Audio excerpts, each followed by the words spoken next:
자, 안녕하세요. 자, 여러분들 같이 경제학 공부하게 된 신경수입니다. 자, 일단 우리 경제학이란 어떤 것이냐? 이 사회에서 일어나는 어떤 다양한 어떤 경제 문제나 경제 현상을 과학으로 접근하는 학문이거든요. 그래서 구체적으로 과학이 어떤 거냐? 이제 수학을 써요, 수학을. 그래서 그런데 제가 뭐 공무원도 강의하고 있고요. 감정평가사, 노무사 다 강의를 하고 있거든요. 근데 이제 보험계리사는 처음이에요. 이제 물론 매년 제가 보험계리사 그 문제는 제가 이렇게 해설을 달아서 이제 문제지를 만들고 있지만 일단 제가 특성을 좀 물어봤어요. 처음 와서 물어봤더니 이쪽 학생들은 수학은 걱정 안 해도 된다. 뭐 그런 얘기를 하시더라고요. 그래서 맞죠? 그래서 일단 기초 경제 수학 무료 특강을 제가 저번 주에 찍었어요. 그래서 일단 그게 1시간 약 20분 정도 가량이 되거든요. 그래서 뭐 자, 물론 수학을 잘하는 학생도 있겠지만 자, 경제학에서 어느 정도까지 특히 수험 경제학에서 물론 이제 경제학을 전공한 학생들이야 더 깊이 이제 수학을 들어가지만 경제학의 언어는 수학이라고 생각하시면 돼요. 그래서 그 1시간 20분 동안 좀 진행이 돼 있으니까 한번 보시면 될 것 같고요. 거기에 자료도 업로드 돼 있거든요. 그래서 이제 그게 필요할 거고 제가 지금 주어진 시간이 봤더니 지금 3시간에 지금 뭐 일일 3시간 해갖고요. 총 16회로 구성이 되어 있거든요.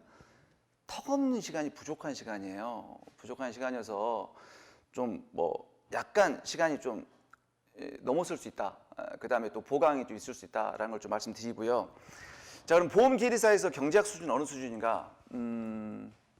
얼마 전까지만 하더라도 노무사하고 보험계리사 가장 쉬웠어요. 모든 경제학 시험에서. 그러니까 경제학에 지금 공무원이 있고요. 회계사 있고, 감정평가사 있고, 그다음에 뭐 공무원도 여러 가지가 있죠. 공무원은 뭐 7급 공무원에서 국가직, 지방직, 서울시 따로 보고요. 군무원도 따로 보거든요. 군무원 시험. 거기 있고, 회계사 있고, 감정평가사 있고, 노무사 있고, 그다음에 뭐 테스트도 있고, 뭐 매경 테스트도 있고, 제가 다 강의를 하고 있거든요. 근데 그 중에서 이제 노무사 같은 경우가 가장 쉬워요, 일단. 거기는 노무사는 25문제 나오고 총 오지선 나거든요. 그런데 이게 2008년까지 원래는 이게 경제학이 필수였다가 경영학과 선택으로 바뀌면서 가장 쉬워요, 일단. 근데 보험계리사가 중간에 또 경영학 선택으로 바뀌었다. 그때 좀 쉬워졌거든요. 다시 이제 필수로 바뀌었잖아요. 그러면서 약간 난이도가 올라갔어요. 올라갔는데 40문제 사신다잖아요. 올라갔는데 그 중에 아주 논의를 벗어나는 문제가 한 2-3문제 출제돼요. 자, 그런 것들은 과감하게 제낄 거란 얘기예요. 볼 필요 없어요. 그래서 그런 문제는 그냥 찍는 문제 어쩔 수 없어요. 우리가 100점 목적이 아니잖아요. 그래서 제 강의만 들으시면 보험계리사는 거의 진짜 90점은 딱 맞고 간다고 생각하시면 돼요. 그 정도로 이 보험계리사 경제학은 쉽다. 이렇게 생각하시면 되고요. 자, 바로 강의 들어갈게요. 자, 여기 경제의 개요가 나와 있어요. 보세요. 그럼 경제 주체와 경제 행위가 나와 있잖아요. 자, 거기 우리가 보통 3대 경제 주체 하게 되면 이제 보통 가계죠. 가계라고 하고 그다음에가 기업이죠. 그다음에가 이제 보통 민간 경제 주체를 가계와 기업이라고 해요. 그래서 가계와 기업이 어디서 만나요? 시장에서 만난단 말이에요. 근데 시장이 깨진단 말이에요. 시장 실패라는 표현을 쓰거든요. 그때 이제 정부가 이제 개입하게 되는 거죠. 이걸 3대 경제 주체라는 표현을 써요. 그럼 4대 경제 주체 하게 되면 이제 외국이 포함돼요. 포함되는데 여기에 가계 보니까 가계는 이제 소비 역할을 담당하는 거잖아요. 목적이 뭐야? 효용 극대화 나와 있죠. 효용 극대화. 자, 여러분들 뭐 효용이란 말 들어봤죠? 효용이라는 것은 경제학에서 이렇게 쓰고요. 이제 효용이란 변수를 쓸 때 우리가 당연히 U라는 변수를 쓸 거예요. 효용이란 뜻이에요. 그 의미는 뭐냐?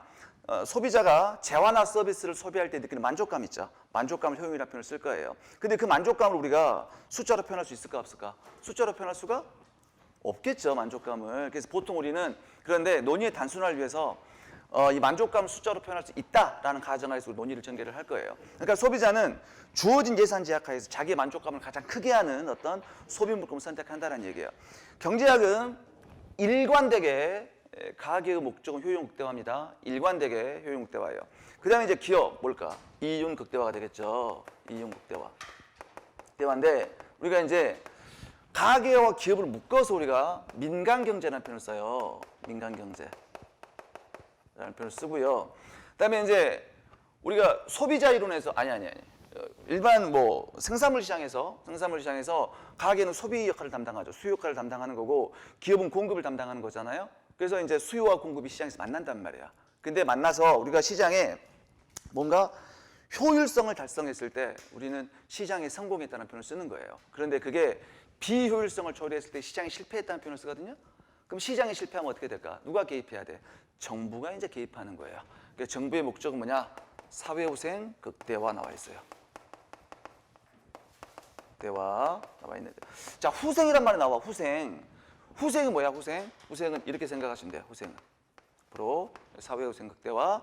그래서 정부의 경제학을 우리가 공공경제라는 표현을 써요. 공공경제라는 표현을 쓰고, 자, 민간경제하고 공공경제를 묶어서 우리는 국민경제라는 표현을 써요. 국민경제 쓰고요. 그 다음에 이제 외국, 여러분들 뭐 국제수지가 흑자가 바람직하다? 아니에요. 국제수지는 균형이 바람직한 거예요. 그래서 이게 외국 경제가 등장하죠. 대한민국은 어떻게 돼요? 경제 개방도가 굉장히 높은 나라입니다. 그래서 외국 나와 있죠? 이걸 국제 경제가 되는 거예요. 국제 경제. 자, 그러면 수험 경제학의 구성은 어떻게 되는가? 여러분들이 지금 이제 배우고 있는 경제학 있잖아요. 여기 민간 경제를 다루는 게 바로 미시 경제학이라고 생각하시면 되고요. 그다음에 이제 이 공공 경제 있죠. 이 공공 경제가 재정학이에요, 재정학. 여러분들 우리가 뭐 야, 이번 달 재정이 바닥이 났어 그런 표현을 쓰잖아요. 재정이란 말의 정확한 언어는 뭐냐면 정부의 나라 살림을 재정이라는 표현을 쓰는 거예요. 그래서 국가의 나라 살림을 연구하자는 게 재정학입니다. 그러니까 여러분들 그 세무사 시험 있죠? 이 재정학이 경제학의 어떤 그 3학년 과목이거든요. 경제학 학생들의 이 재정학이 세무사 1차 시험 필수 과목이에요. 재정학. 오케이. 그다음에 재정학도 제가 강의를 하고 있어요. 그다음에 묶어서 우리가 이제 국민 경제를 연구하자는 게 바로 거시경제학이에요. 거시경제학. 그다음에가 국제경제학이 되겠죠. 그럼 이제 수험경제학은 어떻게 구성이 되는가? 일단 이제 수험경제학에서는 미시경제학, 그다음에 거시경제학, 국제경제학으로 구성이 돼요. 이 국제경제학이 크게 두 가지 나누거든요. 얘가 국제무역론, 무역론하고 국제금융론 이렇게 나눠요. 국제금융론. 나누는데 이 국제무역론이 바로 미시적인 분석 방법을 연구를 해요. 그래서 우리가 개방 미시경제학의 표현을 쓰거든요. 그 다음에 국제금융론이 거시적인 연구 방법으로 연구를 해요. 그래서 개방 거시경제학의 표현을 써요. 그러니까 당연히 여러분들이 뭐야 미시거시를 공부를 해야 우리 국제경제를 다룰 수가 있어요. 그러면 수험경제학은 어떻게 구성이 되는가? 5대5라고 생각하시면 돼요. 대부분 수험경제학에서 거시 묶어갖고 출간이 되거든요. 그럼 5대5로 출제가 된다고 생각하시면 돼요. 생각하시면 되는데 그럼 국제경제학 출제 비중이 가장 낮겠죠. 여기는 40문제에서 한 5문제 정도 출제되거든요. 되고 5대5로 출제가 된다 이렇게 생각하시면 되는데 최근의 추세에 의하면 이 미시경제학의 비중이 좀 약간 낮춰지고 있고 약간 거시경제학 육제 쪽 비중이 약간 높아지고 있다 이렇게 생각하시면 되는 거야. 오케이. 자, 그다음에 경제순환이 나와 있습니다. 경제행위 나와 있는데 이런 거 읽어보세요. 시험 문제 관련 없는 거니까 읽어보시면 충분히 이해되는 문제고 한 장 넘겨볼게요. 거기에 그림이 하나 나와 있어요. 그러니까 민간 경제만 존재하는 이 가계와 기업만 존재하는 어떤 그 그림이 하나 나와 있는데 이걸 잠깐 설명 한번 해볼까요? 자, 뭐 이건 그 초등학생들 그 사회 과목이 나와 있는 그림하고 똑같아요. 그래서 이거예요. 가계와 기업만 존재하는 거요. 보시게 되면 자, 우리 그 시장은 크게 생산물 시장이 있고요. 시장이 있고 생산 요소 시장이 있어요. 생산 요소는 생산에 필요한 모든 것. 생산할 때 무엇이 필요할까? 노동과 자본이 필요할 거 아닙니까? 그러니까 노동과 자본을 생산 요소라는 표현을 쓰거든요. 근데 거기는 이제 생산 요소 시장이라고 하지 않고 우리 대표적인 생산 요소 시장이 노동 시장이니까 제가 노동 시장이라는 표현을 쓸게요. 노동 시장. 자, 그래서 가계와 기업만 존재하는 민간 경제예요. 가계가 있어요. 가계가 있고 여기 이제 기업이 있어요. 기업이 있는데 가계는 생산물 시장으로부터 재화를 수요하죠. 수요하죠. 기업은 재화를 공급하죠. 이해되셨죠? 공급하잖아요. 근데 반대로 있단 말이에요. 노동시장에서 어떻게 돼요? 반대 입장이 되죠? 여러분들이 노동시장에 노동을 팔잖아. 그러니까 노동시장에서는 뭐야? 가계가 노동을 공급하는 거고요. 그 다음에 노동시장으로부터 기업은 노동을 수요하죠. 수요하게 되는데 뭔가 수요와 공급이 되면 뭐가 될까? 당연히 반대급부로 돈이 왔다리 갔다리 하는 거예요. 그러니까 가계는 생산물 시장으로부터 물건을 산단 말이에요. 물건을 사고 돈을 써요. 돈을 쓰는데 주의할 점. 이제 앞으로 여러분들 용어를 좀 정리를 잘 하셔야 돼요. 그 비용이란 표현과 지출이란 표현을 혼동하시면 안 돼요. 그러니까 여러분들이 비용은 생산 비용을 보통 의미하는 거거든요. 그러니까 기업들이 물건을 만들 때 들어가는 원자재 값 이런 것들 있잖아. 이런 것들을 생산 비용이란 표현을 쓰고요. 이미 생산된 생산물을 소비자들이 쓸 때 들어가는 돈을 뭐라고 그래? 지출이라는 표현을 쓸게요. 지출. 알겠죠? 그래서 이게 지출이 되죠. 지출되고 그럼 생산물 시장에서 기업들은 공급한 대가로 뭘 받아? 돈을 받겠죠. 돈을 받는데 이걸 우리가 수입이라는 표현을 써요. 자, 여러분들 수익과 수입은 달라요. 오케이? 수입은 매출액이 매출액. 나 1,000원짜리 10개 팔았다. 10,000원. 그게 수입이야. 근데 수익은 그게 아니라 수익은 약간 이윤의 개념이에요. 그러니까 매출액에서 뭔가 비용 뺀 개념이야. 그러니까 수입이야, 수입. 자, 그러니까 소비자가 1,000원짜리 10개를 샀다. 그럼 지출액이 10,000원 되겠죠. 근데 생산자 입장에서는 뭐야? 1,000원짜리 10개를 팔았기 때문에 매출액의 수입이 발생하는 거예요. 발생하는 거고. 그다음에 가게는 이제 노동시장에서 노동을 공급한 대가로 소득을 얻겠죠. 그게 뭐야? 임금 소득이 되겠죠. 소득이 되지만 기업 입장에서 그게 뭐야? 비용이죠. 그래서 이거 인건비죠, 인건비. 비용의 비용. 여러분들 비용과 지출 혼동하시면 안 돼요. 그러니까 생산자가 물건을 생산할 때 들어가는 돈을 뭐라고 한다? 비용이라는 표현을 쓰고요. 소비자가 물건을 살 때 들어가는 돈은 지출이라는 표현을 쓸 거란 얘기예요. 오케이. 아주 민간 경제만 존재하는 아주 간단한 경제 모형을 살펴봤고요. 제2절 희소성의 법칙 한번 볼게요. 자, 희소성의 법칙이 나와 있어요. 읽어볼게요. 사회 구성원들의 욕망을 무한한 데 비해서 그 욕망을 충족시켜줄 자원이, 자, 중요한 것은 절대적이 아니라 상대적으로 부족하다는 거예요. 자, 여러분들 이 교재의 장점 뭐야?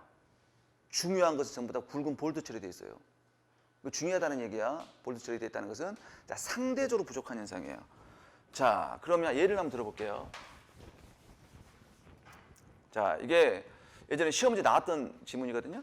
자, 어느 사회에 오렌지가 생산됐어요. 오렌지가 생산됐고 망고가 생산됐어요.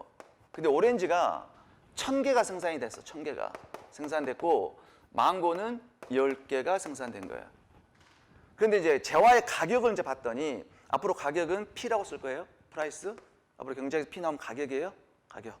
프라이스 가격을 봤더니 오렌지는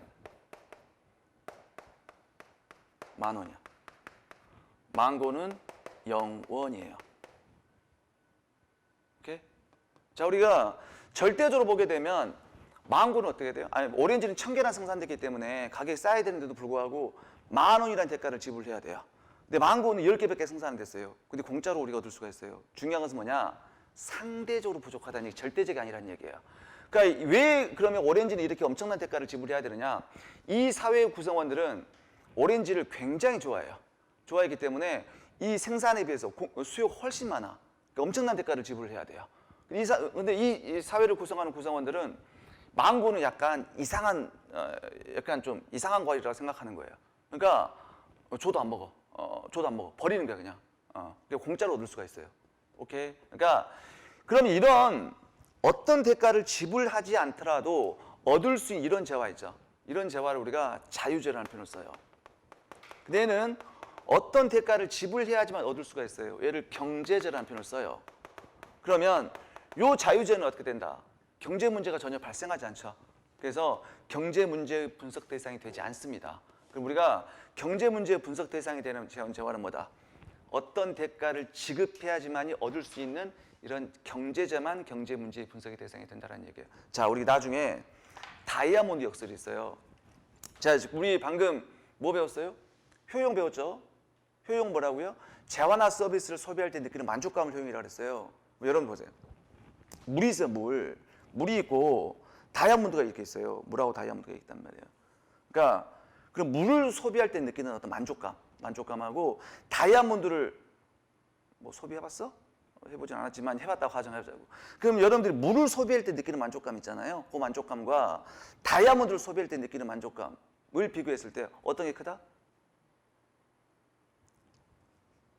어떤 게 커? 다이아몬드라고 하면 안 된다는 얘기예요. 물이에요, 물. 그러니까 그러니까 여러분들이 지금 무슨 얘기냐? 효용하고 만족감하고 한계용 혼동하는 거예요. 그러니까 보세요. 요 물은 생명과 직결되어 있죠. 생명과 직결되어 있어요. 물 없으면 죽어요. 근데 여러분들 지금까지 다이아몬드 살아왔잖아. 앞으로도 다이아몬드 없이 살 수 있어요. 그런데 우리는 물은 큰 대가를 지급하지 않고 얻을 수 있어요. 다이아몬드는 엄청난 대가를 지불해야 돼요. 왜? 물은 소비량도 엄청나게 많아요. 근데 어떻게 돼? 공급이 더 많아.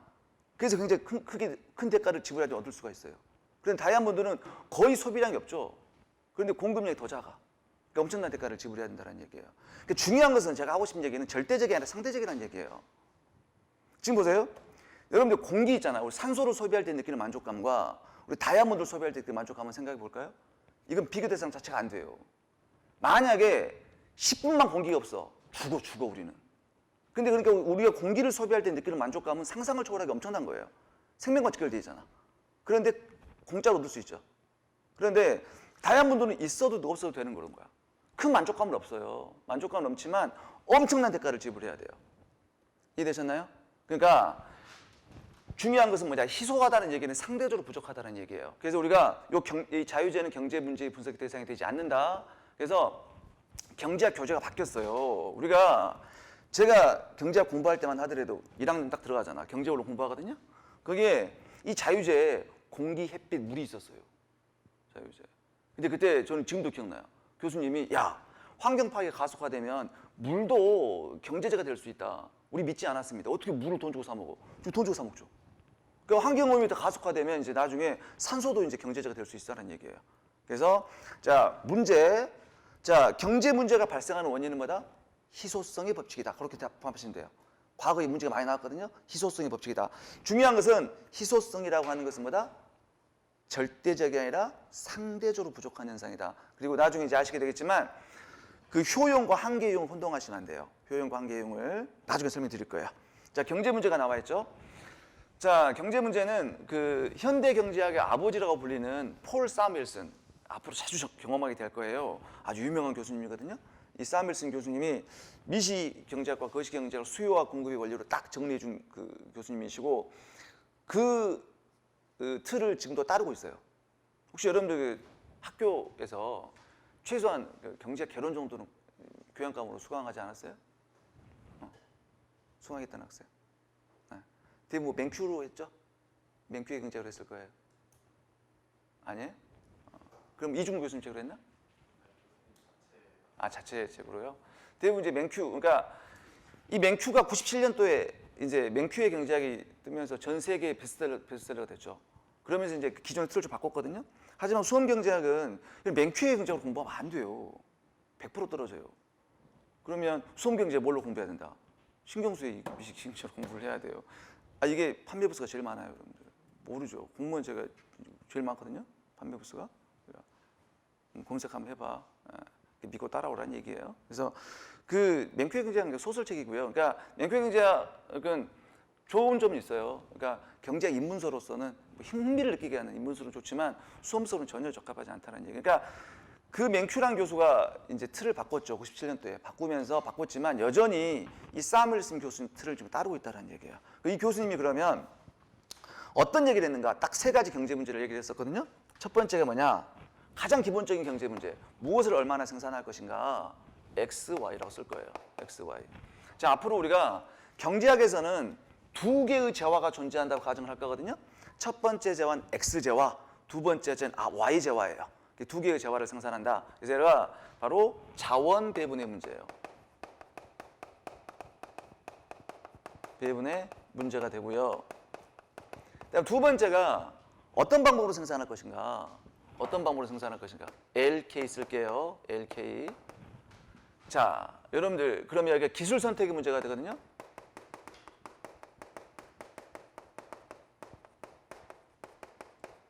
문제가 돼요.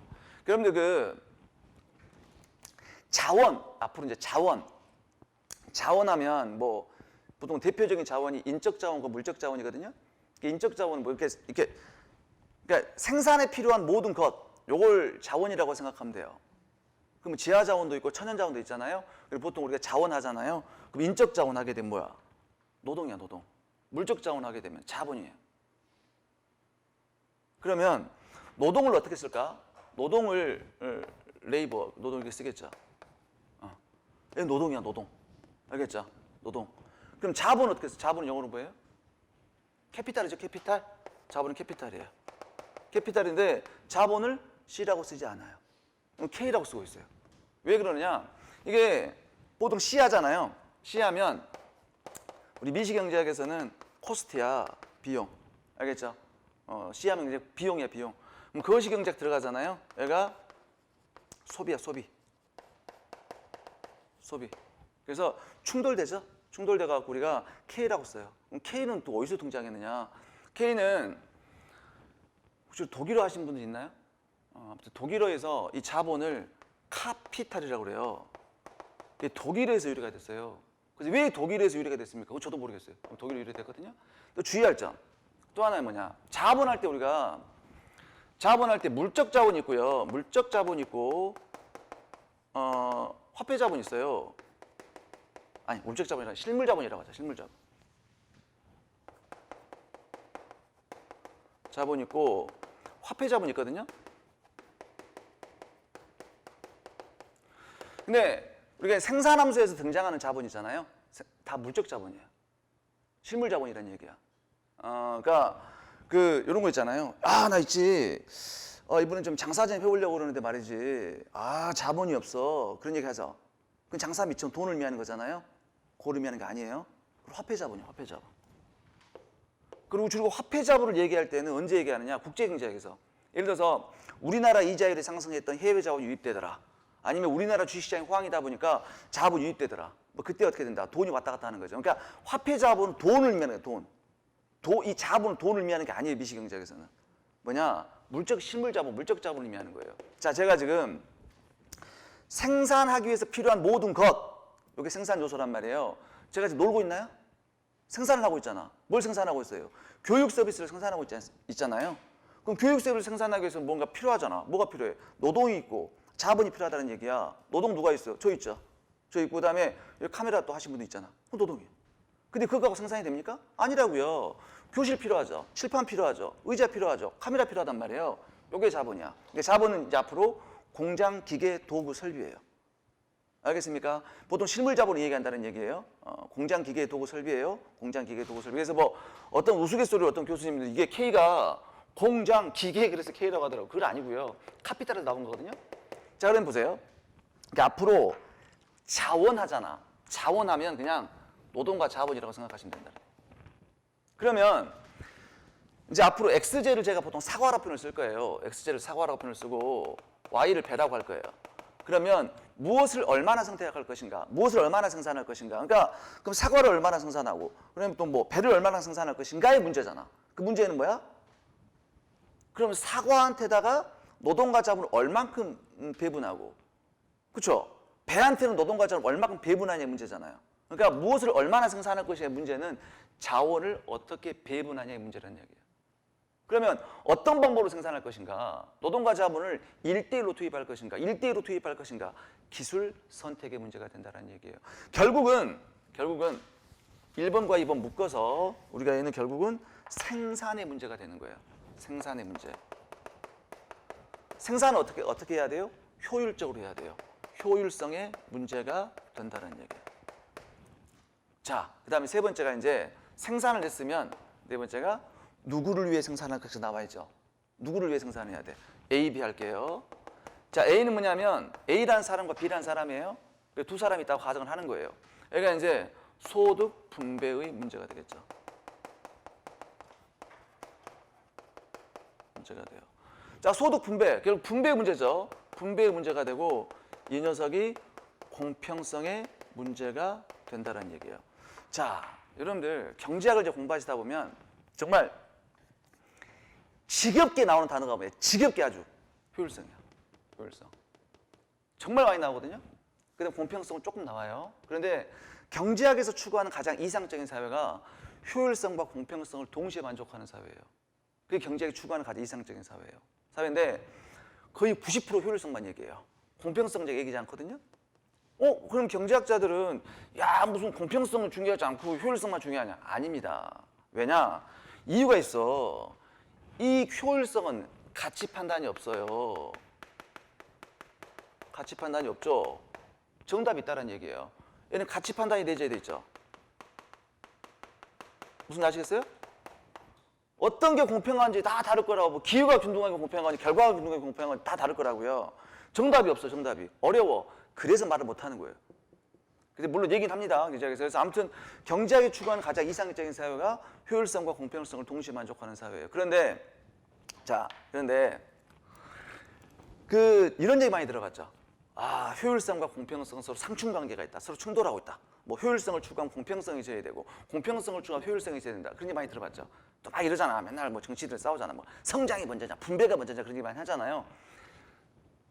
분명히 경제가 발전 단계에 있을 때, 아주 발전 단계에 있을 때는 분명히 상충 관계가 존재합니다.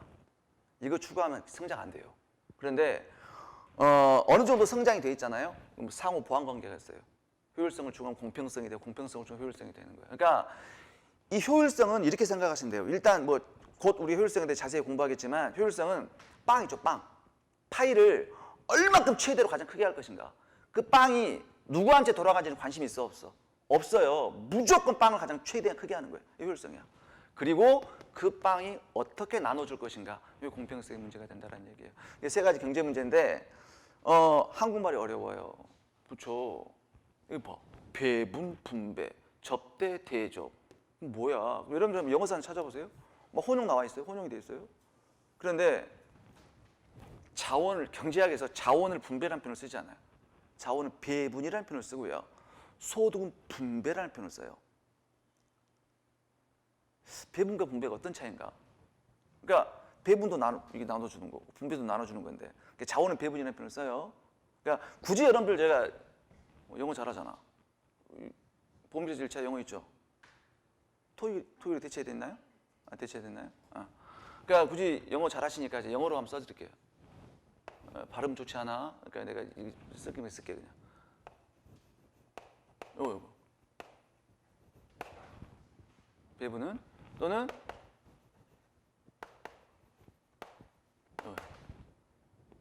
그럼 분배는 뭐냐? 분배는 뭐겠어? 요거. 그래서 이렇게 굳이 생각하신대. 자, 그래서 경제학자 갖춰야 될 뭐 두 가지 덕목 얘기하잖아요. 뭔 얘기해? 냉철한 머리와 따뜻한 가슴. 그런 얘기 많이 들어봤죠? 냉철한 머리 뭐야? 효율성을 얘기하는 거야. 자, 불쌍한 사람 보면 어떻게 돼? 가슴이 아파야 돼. 따뜻한 가슴. 공평성을 그냥 균형 잡힌 시각을 가져야 된다 그 얘기예요. 그래서 경제학이 추구하는 가장 이상적인 사회 요거란 얘기. 오케이? 자, 그다음에 기타는 중요하지 않고요. 자, 넘기시고 자, 기회비용 합리적 선택이 나와 있어요. 자, 경제적 효율성 나와 있죠. 야, 드디어 효율성 나왔네. 여러분들 경제학을 전공한 학생들도 야, 효율성이 뭐야? 대답을 못해. 효율성은 딱 한마디로 이거야. 효율성은 최소 비용 최대 효과예요. 그러니까 여러분들이 가장 또 혼동하는 게 효율성과 생산성을 혼동하시는 분들이 있어요. 효율성과 생산성은 전혀 달라요. 효율성은 뭐라고? 최소 비용 최대 효과. 생산성은 기술 진보예요. 둘은 아무런 체계적 관련도 없고요. 전혀 달라. 효율성 뭐라고? 최소 비용 최대 효과예요. 예를 한번 들어볼까요? 자, 어떤 생산자가 생산을 해요. 그럼 1,000원이라는 생산 비용이 있어요. 생산 비용이 있는데 요걸로 생산 비용이야. 요걸로 생산하게 되는데 생산량을 100개도 생산이 가능하고 200개도 생산이 가능하죠. 몇 개를 생산해야 돼요? 200개 생산해야 되겠지. 1,000원으로 생산하게 되는데 100개도 생산이 가능하고 200개도 생산이 가능하고 200개 생산해야 될 거 아닙니까? 동일한 비용 하에서 효과를 극대화해야 될 거 아니에요? 얘가 최대 효과의 원칙이라니까? 그럼 반대로 한번 생각해 보자고. 이제 200개를 생산해, 200개를. 200개를 생산함에 있어서 얘를 1,000원으로도 200개 생산이 가능하고 2,000원으로도 200개 생산이 가능해.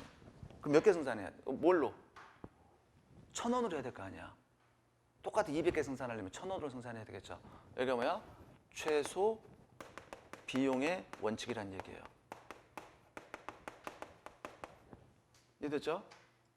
그래서 최소 비용 최대 효과의 원칙. 이걸 달성을 했을 때 우리 뭐 한다? 효율성을 달성했다라는 표현을 써요. 효율성. 효율성. 그리고요. 효율성 어떤 선택을 할 때 효율적인 선택을 했다. 효율적인 선택을 했다 그럴 때 우리 뭐야? 경제학에서 합리적 선택을 했다라는 표현을 써요. 자, 앞으로 효율성보다 최소 비용 최대 효과. 그리고 효율성을 추구했을 때 합리적 선택을 했다는 표현을 쓰고 그다음에 그러면 여기에 이제 비용이라는 개념이 등장하잖아요. 이 비용. 자, 여러분들 이제 지금부터 여러분들이 생각하고 있는 그런 비용의 개념들을 머릿속에 다 지우셔야 돼요. 경제학에서는 비용이 좀 경제학에서 바라보는 비용은 약간 독특해요. 기회 비용의 관점에서 봐요. 근데 기회 비용은 사실상 여러분들 뭐 대충 뭐 다 아시죠? 일상적인 용어가 됐잖아. 우리 경제학의 전문 용어인데 대충 아시죠? 기회 비용 뭐 보통 얘기하잖아. 야, 너 그거 선택하는데 너무 기회 비용이 크지 않아? 보통 그 친구들 사이 그런 얘기하지 않아요? 저는 그렇게 얘기해요.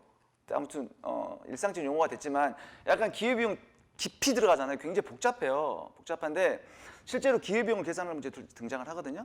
그래서 여기서 비용을 계산할 때 주의할 거 여러분들이 알고 있는 눈에 보이는 명시적 비용, 회계장부상의 비용이 아니에요. 여기서 경제학에서 말하는 비용이야. 그래서 기회비용의 관점에서 얘기를 해야 된다는 얘기예요. 자, 그러면 기회비용과 매몰비용의 개념이 등장하죠. 그럼 도대체 기회비용이 어떤 거냐? 보통 이런 얘기를 하잖아요. 어떤 활동을 선택함으로 인해서 포기하는 다른 활동의 가치라는 표현을 쓰게 되는데 엄밀하게 말하면 그게 아니라요. 어떤 활동을 선택함으로 인해서 포기하는 다른 활동의 가치 중 최고의 가치예요. 그러니까 내가 어떤 활동을 선택하게 되면 필연적으로 다른 걸 포기할 수밖에 없는 거잖아요. 포기하는 비용. 근데 예를 들어서 그럼 여러분들 예를 들어볼까요? 자, 여러분들 지금 학원에 왔잖아. 학원에 이제 공부를 하러 왔단 말이에요. 경제학을 공부하러 왔어요. 그러면 경제학 공부를 하게 되면 필연적으로 내 이 시간 동안 다른 대응 가능한 있었을 거라고. 그걸 포기를 했단 말이에요. 그럼 그 기회비용을 한번 계산을 해보자는 얘기예요. 그러면 다른 대응 가능한 일들이 이게 남학생이라고 가정할게요. 그럼 예를 들어서 그러니까 뭐 자기가 이 시간 동안에 친구들과 막걸리 마시는 거야. 그래서 막걸리 마시는 거예요. 두 번째는 뭐 여자친구 만나는 거예요. 예를 들면 세 번째는 TV 오는 거예요. TV 시청하는 거예요. 세 가지 가능이 있다고 생각해 보세요. 자, 이 만족감 있죠? 이 만족감을 만족감 아까 효용이라는 표현을 썼잖아요. 효용. 이걸 숫자로 표현할 수 있다 없다? 없잖아 사실은. 근데 그 만족감을 그러면 원 시장 가치 있잖아요. 뭐 1,000원, 2,000원으로 환산할 수 있을까 없을까? 있어요. 앞으로 있어. 어떻게 가능합니까? 나중에 알게 돼요. 있어요. 그러면 자 보세요. 어떤 만족감을 우리가 뭐라고 한다? 만족감을 효용이라는 표현을 썼었어요. 효용. 오케이? 효용, 유틸리티. 근데 얘를 돈가치, 시장 원으로 환산이 가능하다, 불가능하다? 가능하다. 이 효용도 만족감인데 이걸 시장 가치 원으로 환산한 걸 경제학에서 편익이라는 표현을 써요. 편익. 네? 자, 앞으로 만족감을 원으로 환산한 게 편익이라는 표현을 쓸 거예요. 오케이? 쓰고요. 이제 효용과 편익은 앞으로 혼용할 겁니다. 효용과 편익 혼용할 거예요. 자, 그러면 막걸리 마셨을 때 어떤 기쁨들이 있겠죠. 그걸 돈가치로 해보자는 얘기야. 돈가치로 환산해봤더니 500이야, 얘가. 그럼 여자친구 만났을 때는 300이에요. 이렇게 막걸리를 더 좋아, 얘가. TV 시청했다 100이에요. 그럼 이때 이 사람이 경제학 수업을 들었을 때 어떤 기회비용은 뭘로 따져야 된다? 얼마로 계산을 해야 돼? 500으로 계산해야 된다, 500으로. 가장 최고의 가치를 부여를 해야 된다는 얘기야. 그런데 다 더하면 돼, 안 돼? 안 돼요. 동시에 할 수 없단 말이에요. 여기에 그러면 뭐 여행 가는 것도 있을 것이고 뭐 영화 보는 것도 있을 것이고 굉장히 수많은 대응 가능이 있을 거 아닙니까? 그걸 다 동시에 할 수 없는 거잖아. 다 더해버리면 어떻게 된다? 무한대가 돼, 무한대. 그러니까 하나만 계산을 해야 돼요. 그랬더니 어떤 놈이 또 그러더라고. 여자친구가 막걸리 마시면 TV 보면 되지 않습니까? 그건 또 다른 대응 가능한 일이에요? 여자친구가 TV를 보면서 막걸리 마신다. 그러면 얘는 또 기분 나빠갖고 50 될 수 있어요. 이게 또 다른 대응 가능한 일이야. 그렇기 때문에 최고의 가치를 부여를 해야 돼요. 질문. 자, 이런데 지금 이거 수강료 냈죠? 도감 없지? 냈을 거야? 기회비용 돼, 안 돼요? 되죠. 자, 요 책 샀죠? 이 기회비용 돼, 안 돼? 돼요. 그러니까 여러분들이 생각할 때 자꾸 기회비용 하게 되면 이것만 따지는 거야. 아니에요. 자, 분명히 그랬죠? 경제학 수업을 들어서 포기하는 비용이죠. 그럼 여러분들이 경제학 수업을 듣지 않았다면 수강료 낼 필요 있어요? 없어요? 없죠. 경제학 수업을 듣지 않았다면 내 책을 살 필요 없잖아. 이해됐어요? 경제학 수업 들었기 때문에 책을 샀잖아. 그 책값도 기회비용 포함된다는 얘기예요. 그런데 수강료하고 책값 있죠. 그 눈에 보여요, 안 보여? 눈에 보이죠. 그걸 명시적 비용이라고 하는 거예요. 얘 눈에 보여, 안 보여? 안 보인단 말이에요. 얘를 암묵적 비용이라는 표현을 쓰는 거예요. 그래서 과거에 그 대부분 이제 대학 진학에서 어떤 기회비용, 대부분 수험 경쟁에 많이 등장하는 이유가 뭐냐면 이제 행정고시 때도 많이 나왔거든요. 그럼 대학 고등학교를 졸업을 했어요. 이 학생이 취업 전선에 바로 뛰어들어갈 것인가, 아니면 대학을 선택할 것인가? 그럼 대학 선택에 대한 기회비용 따져보자고. 자, 등록금 포함돼야 안 돼요? 되죠. 내가 대학을 선택함으로 해서 등록금 포기할 수밖에 없었잖아요. 책값 포함돼야 안 돼? 되죠. 내가 대학을 선택했기 때문에 책값도 포기했다고요. 플러스 눈에 보이지 않는 암묵적 비용이 뭐냐? 내가 바로 취업 전선에 뛰어들었다면 연봉 2천을 벌 수가 있어. 4년제 대학이라면 연봉 8천 포기하는 거죠. 그 8천이 눈에 보이지 않는 암묵적 비용이라는 얘기예요. 대학을 선택했으니까 내가 연봉 8천을 포기했잖아. 이해되셨나요? 그래서 눈에 보이는 비용 있죠. 그러니까 얘가 지금 모든 비용은 일단 기회비용이야. 경제학에서 말하는 기회비용인데, 여러분들이 지금 경제학 수업을 들음으로 해서 포기하는 비용이 아까 뭐였다? 눈에 보이는 비용이 뭐였죠? 아까 수강료, 책값 있죠. 그거 무슨 비용이다? 눈에 보이는 비용이니까 명시적 비용이라는 표현을 써요. 그런데 아까 내가 막걸리 마셨을 때 기쁨 있죠. 그게 눈에 보이지 않죠. 얘를 암묵적 비용이라는 표현을 써요.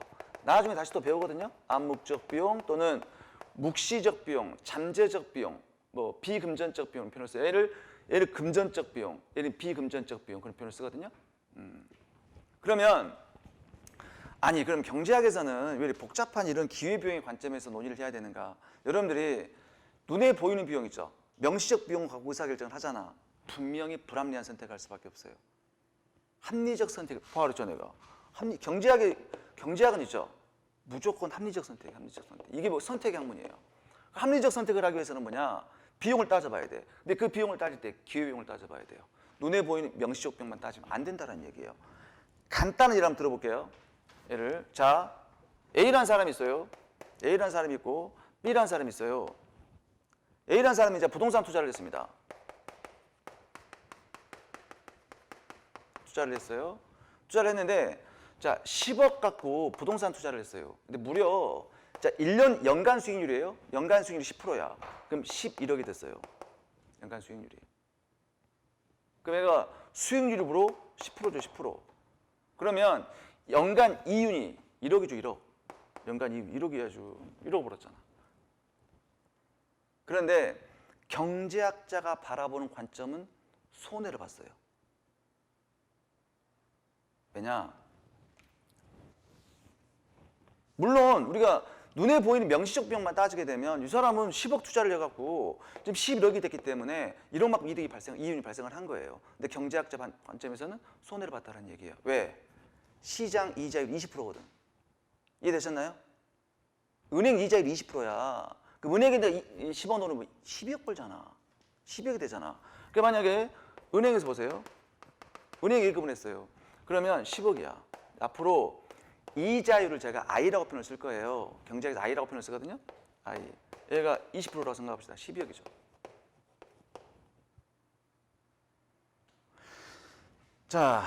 여러분들이 은행에서 내가 100만 원을 찾아갖고 현금을 갖고 있어요. 현금을. 갖고 있으면 회계장부성의 비용이 잡혀 안 잡혀? 안 잡히죠. 근데 경제학적으로는 비용을 잡아줘야 돼. 왜? 합리적 선택을 하기 위해서. 그게 뭐야? 현금 보유에 대한 기회비용이야. 뭘 포기하고 있습니까? 이자를 포기하고 있어요. 이자율이 10%면 100만 원 된 이자 10만 원 포기하죠. 20%면 20만 원 포기하는 거예요. 비용의 비용 전부 다 합리적 선택을 하기 위해서. 그럼 예를 들어서 회계 장부상에 나타나는 명시적 비용만 따지면 이 사람 수익률이 10%야. 그럼 이 사람은 그냥 부동산 투자한 게 바람직한 거예요. 근데 그게 이 두 가지 상황을 봤을 때 이게 바람직한 행동입니까? 바람직한 행동이 아니지. 은행 예금해야지. 은행에서 2억을 벌잖아. 내 말 이해됐죠? 그러니까 명시적 비용만 따지면 뭐야? 이 사람 합리적 선택을 한 거잖아. 하지만 기회비용 따져보니까 불합리한 선택을 한 거잖아. 그러니까 기회비용을 따져야 된다는 얘기예요. 그럼 예를 들어서 이 사람 좀 보세요. 회계 장부상의 이윤은 1억이야. 회계 장부상의 이윤 2억이야 얘는. 근데 경제학적으로 따져보면 이윤이 얼마입니까? 마이너스 1억이에요. 그럼 이 사람이 만약에 은행 예금했다고 생각해 보세요. 경제학적 이윤은 얼마야? 2억 아닙니다. 1억이에요. 왜? 부동산 투자에서 벌 수 1억을 포기하거든. 2억에서 빼줘야 돼. 1억에서 뭘 빼줘? 2억을 빼주는 거야. 마이너스 1억이에요. 이해됐어요? 그래서 우리가 이게 경제학적 이윤이거든요. 그러면 앞으로 두 가지 대응 가능한 일이 있어요. 그럼 경제적 이윤을 계산을 해. 그럼 절대값 갖고 부호는 반대예요. 오케이? 자, 왜 우리가 경제학적 비용을 따진지 이제 이해되시죠? 오케이? 합리적 선택을 해서 그러는 거. 합리적 선택을 하기 위해서.